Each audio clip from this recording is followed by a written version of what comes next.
మూడో విడత గ్రామ పంచాయతీ ఎన్నికలు ప్రశాంతంగా కొనసాగుతున్న నేపథ్యంలో వనపర్తి జిల్లాలో జిల్లా కలెక్టర్ ఆదర్శ్ సురభి పోలింగ్ కేంద్రాలను పరిశీలించారు.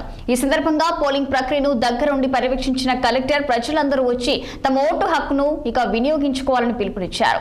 వనపర్తి జిల్లాలో మూడో విడత గ్రామ పంచాయతీ ఎన్నికల సందర్భంగా పోలింగ్ కేంద్రాల వద్ద అవసరమైన అన్ని ఏర్పాట్లు చేసినట్లు జిల్లా కలెక్టర్ తెలిపారు. వృద్ధులు, అంగవైకల్యం కలిగిన వారు, కంటి చూపు లేని ఓటర్లకు ప్రత్యేక సౌకర్యాలు కల్పించినట్లు వెల్లడించారు.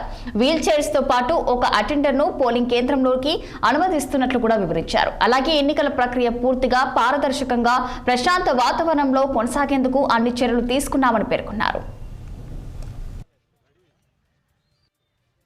మూడో విడత ఎన్నికలు మన వనపర్తి జిల్లాలో జరుగుతున్నాయి. 80 సర్పంచులు మరియు 702 వార్డు మెంబర్లకు సంబంధించి ఈరోజు ఓటర్లందరూ కూడా వారి పోలింగ్ స్టేషన్స్కి వెళ్ళి ఓటు వేసుకోగలరు.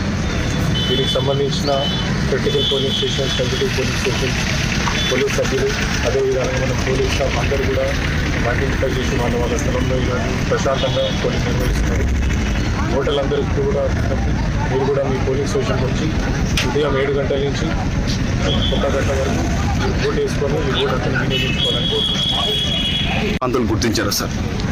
క్రిటికల్ పోలింగ్ స్టేషన్స్ అని మేము 45 చోట్ల గుర్తించినామండి. ఇక్కడ వెబ్ కాస్టింగ్ కూడా చేసినాము. మా మైక్రో అబ్జర్వర్స్ కూడా ఉంటారు. అక్కడ ఎలాంటి ఇష్యూ వచ్చినా కూడా ఇమీడియట్గా పోలీస్ తరఫు నుంచి స్ట్రైక్ ఫోర్స్ కూడా ఉంది. మా ఫ్లయింగ్ స్క్వాడ్ కూడా పర్సనల్గా అబ్జర్వర్స్ సమక్షంలో ఇవన్నీ కూడా మానిటర్ చేయడం జరుగుతుంది. ఈరోజు మూడో విడత ఎన్నికలు మన వనపర్తి జిల్లాలో జరుగుతున్నాయి.